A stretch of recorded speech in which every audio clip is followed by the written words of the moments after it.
Selamat datang di Pak Mus Channel. Pada kesempatan kali ini Pak Mus Channel akan menyampaikan materi IPS kelas 9, tema 2. Perkembangan masyarakat Indonesia menuju negara maju. Bagian 1. Tema 2. Perkembangan masyarakat Indonesia menuju negara maju. Prawacana. Pada tema sebelumnya, kamu sudah belajar tentang potensi lokasi, potensi sumber daya alam, potensi sumber daya manusia, dan potensi budaya yang dimiliki oleh negara kita. Kamu juga sudah belajar tentang berbagai upaya pemanfaatan potensi-potensi itu agar negara kita menjadi negara maju. Upaya-upaya yang dilakukan dalam rangka memajukan negara telah membawa perkembangan pesat pada berbagai bidang kehidupan di Indonesia, seperti bidang kependudukan, politik, ekonomi, pendidikan, dan budaya. Seperti apakah perkembangan yang terjadi pada bidang-bidang tersebut? Pada tema ini, kamu mempelajari perkembangan masyarakat Indonesia pada bidang kependudukan, politik, ekonomi, pendidikan, dan budaya sebagai hasil dari upaya bangsa Indonesia untuk menjadi negara maju. A. Perkembangan kependudukan. 1. Laju pertumbuhan penduduk Indonesia sejak kemerdekaan. Sebelum kemerdekaan, di Indonesia pernah dilakukan sensus, yaitu tahun 1920 dan 1930. Pada tahun 1920, jumlah penduduk di Indonesia mencapai 34,3 juta jiwa dan tahun 1930 mencapai 60,7 juta jiwa. Berikut ini data hasil sensus penduduk di Indonesia setelah kemerdekaan. Tabel 2.1. Laju pertumbuhan penduduk di Indonesia.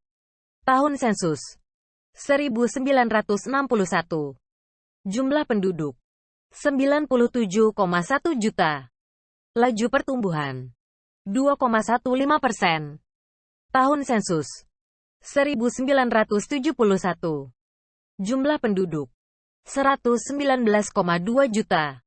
Laju pertumbuhan 2,13%. Tahun sensus 1980. Jumlah penduduk 147,5.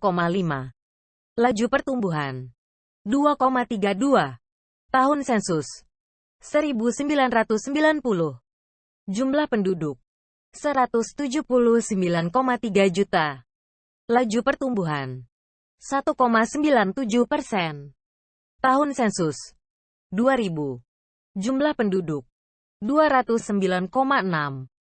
Laju pertumbuhan 1,45. Tahun sensus 2010. Jumlah penduduk 237,56 juta. Laju pertumbuhan 1,49%. Kriteria pertumbuhan penduduk di suatu wilayah adalah sebagai berikut. Lebih dari 2% laju angka pertumbuhan penduduknya disebut tinggi. 1-2% laju angka pertumbuhan penduduknya disebut sedang. Kurang dari 1% laju angka pertumbuhan penduduknya disebut rendah. Berdasarkan kriteria tersebut pada sensus 2010, laju pertumbuhan penduduk Indonesia tergolong sedang. Untuk mengetahui data kependudukan beberapa negara di dunia, perhatikanlah tabel 2.2 jumlah dan angka pertumbuhan penduduk sejumlah negara di dunia.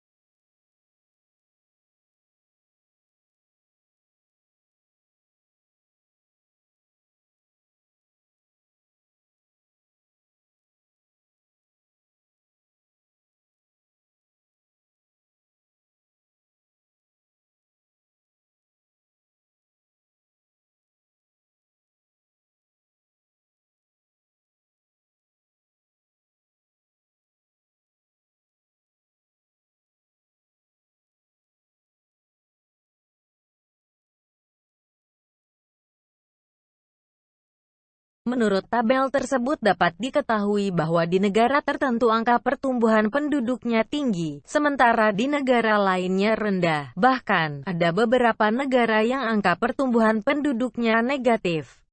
Jika angka pertumbuhannya negatif, penduduk negara tersebut jumlahnya berkurang.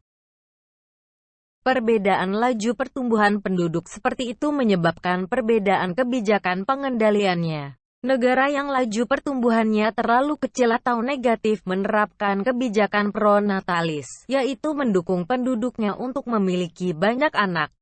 Misalnya Kuwait, Jepang, Argentina, Brazil, Rusia, Prancis, Jerman, dan Israel.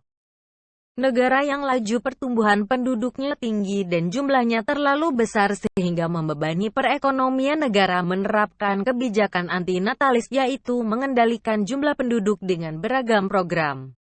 Misalnya, China dengan kebijakan satu anak. Negara lain yang menerapkan kebijakan anti-natalis diantaranya Indonesia, Nigeria, dan India. Program keluarga berencana mencerminkan kebijakan anti-natalis di Indonesia. KB diharapkan mampu mengendalikan laju pertumbuhan penduduk sehingga kualitas penduduk semakin baik. Negara juga tidak terlalu dibebani untuk menyediakan lapangan kerja dan fasilitas hidup yang sangat banyak. Dengan demikian diharapkan Indonesia dapat lebih cepat menjadi negara maju. 2. Dampak pertumbuhan penduduk. Pertumbuhan penduduk berpengaruh pada pemanfaatan aspek biofisik atau sumber daya alam. Oleh karena itu, perlu dilakukan upaya agar laju pertumbuhan penduduk terkendali. A. Dampak positif. Beberapa dampak positif pertumbuhan penduduk antara lain. 1. Tersedianya tenaga kerja untuk meningkatkan produksi dalam memenuhi kebutuhan yang terus meningkat. 2. Bertambahnya kebutuhan akan pangan, sandang, dan papan sehingga berkembang jumlah dan jenis usaha lokal. 3. Meningkatnya investasi atau penanaman modal karena makin banyak kebutuhan manusia. 4. Meningkatnya inovasi karena penduduk dipaksa untuk memenuhi kebutuhannya. Misalnya, agar produktivitas lahan pertaniannya meningkat, manusia mengembangkan pupuk dan benih unggul untuk memenuhi kebutuhan penduduk yang terus meningkat. B. Dampak negatif. Beberapa dampak tersebut antara lain sebagai berikut. 1. Meningkatnya angka pengangguran. Angka pertumbuhan penduduk yang tidak seimbang dengan pertumbuhan lapangan kerja akan menimbulkan masalah pengangguran. Sebagian tenaga kerja tidak terserap oleh lapangan kerja yang ada karena kecepatan pertumbuhan lapangan kerja baru kalah oleh kecepatan pertumbuhan penduduknya. 2. Meningkatnya angka kriminal. Banyaknya tenaga kerja yang menganggur atau belum mendapatkan pekerjaan sangat rentan terhadap perilaku kejahatan atau kriminal. Desakan kebutuhan dapat memaksa sebagian penduduk untuk melakukan tindak kejahatan. 3. Meningkatnya angka kemiskinan. Pertumbuhan penduduk yang tinggi berdampak pada meningkatnya kebutuhan akan sumber daya, khususnya sumber daya alam. Jika penduduk bertambah, harus disediakan lahan baru untuk memenuhi kebutuhan pangan, makanan dan rumah untuk tinggal. Diperlukan lowongan pekerjaan baru bagi mereka untuk memenuhi kebutuhannya. Jika tidak terpenuhi, akan muncul masalah kemiskinan. 4. Berkurangnya lahan untuk pertanian dan permukiman. Setiap penduduk yang lahir memerlukan rumah untuk tinggal dan lahan pertanian untuk memenuhi kebutuhan akan makanan. Makin banyak yang lahir, makin banyak lahan pertanian dan permukiman baru yang harus disediakan. Pada gilirannya, lahan pertanian yang ada akan berkurang karena dipakai untuk permukiman. 5. Makin banyaknya limbah dan polusi. Kegiatan penduduk di rumah, kegiatan perdagangan, atau industri pasti menghasilkan sampah atau limbah. Makin banyak penduduk, makin banyak limbah yang dihasilkan. Sampah atau limbah akan berdampak buruk pula bagi manusia. 6. Ketersediaan pangan makin berkurang. Permukiman, industri, perdagangan, dan aktivitas manusia lainnya terus berkembang yang akhirnya mengubah fungsi lahan pertanian menjadi non-pertanian.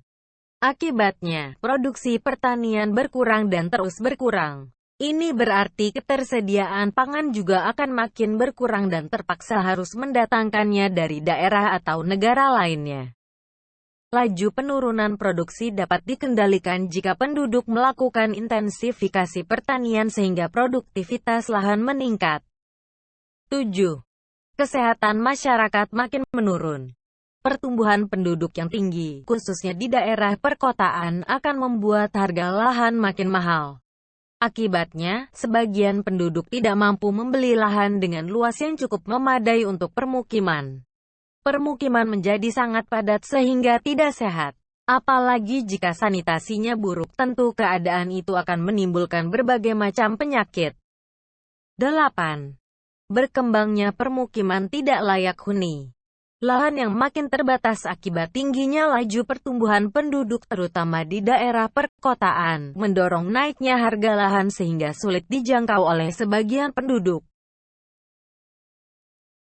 Akibatnya, sebagian penduduk terpaksa tinggal di daerah yang kurang layak dengan membangun rumah seadanya. Biasanya, mereka membangun rumah di tepi sungai, sepanjang rel kereta api, atau pada lahan-lahan kosong milik pemerintah yang belum dimanfaatkan. Daerah tersebut dikenal sebagai daerah kumuh atau slum area. 3. Upaya Indonesia untuk mengendalikan laju pertumbuhan penduduk. Pengendalian laju pertumbuhan penduduk di Indonesia diantaranya diselenggarakan melalui program Keluarga Berencana KB yang mulai digalakkan pada tahun 1970-an. Pada awalnya, program tersebut ditentang masyarakat karena masih ada anggapan banyak anak banyak rezeki. Program tersebut berhasil menurunkan angka pertumbuhan penduduk. Tingkat kelahiran yang pada tahun 1970-an mencapai 5,6 turun menjadi 2,6 pada tahun 2013. Tujuan program KB: mengendalikan laju pertumbuhan penduduk, memperbaiki kesejahteraan ibu, anak dan keluarga, mengurangi angka kelahiran, menaikkan taraf hidup rakyat dan bangsa. Selain melalui program KB, pemerintah juga berupaya mengendalikan laju pertumbuhan penduduk dengan meningkatkan pendidikan. Pendidikan diyakini akan mengubah cara pandang tentang jumlah anak dan melakukan perencanaan keluarga yang baik. Pendidikan juga dapat menunda usia pernikahan sehingga mengurangi kemungkinan untuk memiliki banyak anak. Laju pertumbuhan penduduk juga dikendalikan melalui pemberdayaan generasi muda. Generasi muda yang terdidik dan bekerja akan mengurangi kemungkinan memiliki anak dalam jumlah banyak. Mereka akan berpikir rasional dalam menentukan jumlah anak sehingga perannya dalam masyarakat tidak terkendala oleh banyaknya anak. Upaya lainnya yang dapat mengendalikan laju pertumbuhan penduduk adalah dengan meningkatkan peran pemuda dalam berbagai aktivitas seperti olahraga, seni, dan budaya. Berbagai aktivitas tersebut akan menunda usia menikah karena kesibukan mereka. 4. Mobilitas penduduk di Indonesia. Secara geografis perpindahan tersebut dapat berupa perpindahan dari desa kota, antar provinsi, antar pulau, dan bahkan perpindahan ke negara lainnya. Perpindahan penduduk Indonesia ke negara lain masih sangat kecil dibandingkan dengan tipe migrasi lainnya. A. Urbanisasi. Urbanisasi adalah perpindahan penduduk dari desa ke kota. Istilah urbanisasi sebenarnya juga menjelaskan proses berubahnya ciri-ciri atau suasana suatu desa menjadi ciri atau suasana suatu kota. Faktor pendorong berpindahnya penduduk ke kota, diantaranya adalah seperti berikut. 1. Rendahnya penghasilan atau upah di desa sehingga tidak dapat mencukupi kebutuhan hidup. 2. Makin terbatasnya pemilikan lahan pertanian akibat makin besarnya jumlah penduduk di desa. 3. Terbatasnya lapangan kerja di desa. 4. Terbatasnya sarana dan prasarana pendidikan di desa. 5. Terbatasnya sarana hiburan di desa.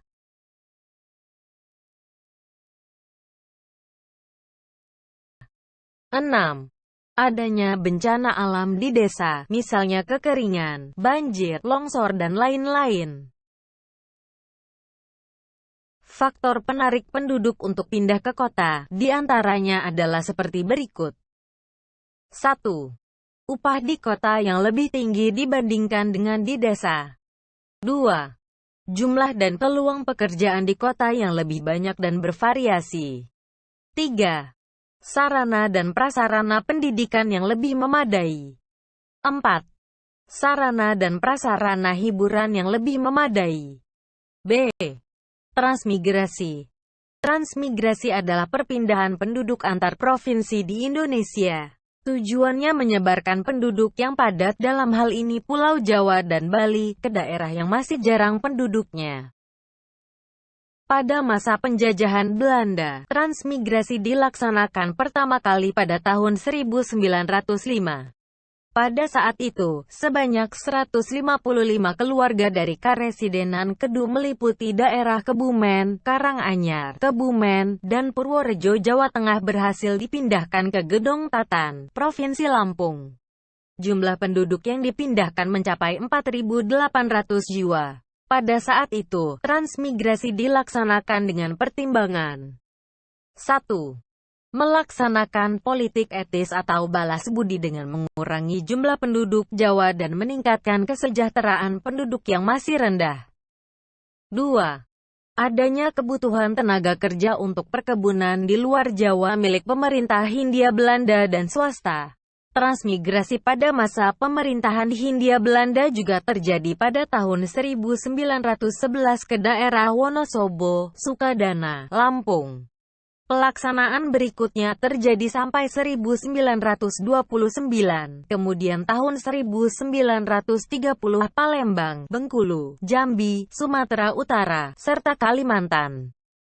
Pada masa pendudukan Jepang, dilaksanakan transmigrasi dari Jawa ke Lampung. Jumlah keluarga yang diberangkatkan mencapai 1.867 keluarga atau 7.399 jiwa. Pada masa Jepang, pelaksanaan transmigrasi dimaksudkan untuk mobilisasi tenaga kerja ke perkebunan di luar Jawa disebut romusha. Dipekerjakan di proyek pertahanan Jepang, baik di dalam maupun di luar negeri. Pada masa setelah kemerdekaan, pemerintah melakukan transmigrasi melalui beberapa periodisasi, yaitu tahun 1945 sampai tahun 1950, tahun 1950 sampai tahun 1968, tahun 1969 sampai tahun 1974, tahun 1974 sampai tahun 1979, tahun 1979 sampai tahun 1984, tahun 1984 sampai tahun 1989, tahun 1989 sampai tahun 1994, tahun 1994 sampai tahun 1999, tahun 1999 sampai tahun 2000, tahun 2001 sampai tahun 2003, 2004 sampai sekarang. Daerah tujuannya makin luas, tidak hanya ke Lampung, tetapi juga ke berbagai wilayah di Indonesia, seperti Sumatera Utara, Riau, Sumatera Barat, Jambi, Sumatera Selatan, Kalimantan Barat. Lihat gambar 2.7a dan b.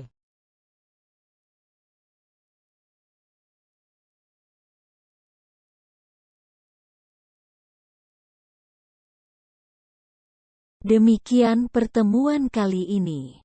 Sampai berjumpa kembali pada pertemuan berikutnya. Terima kasih.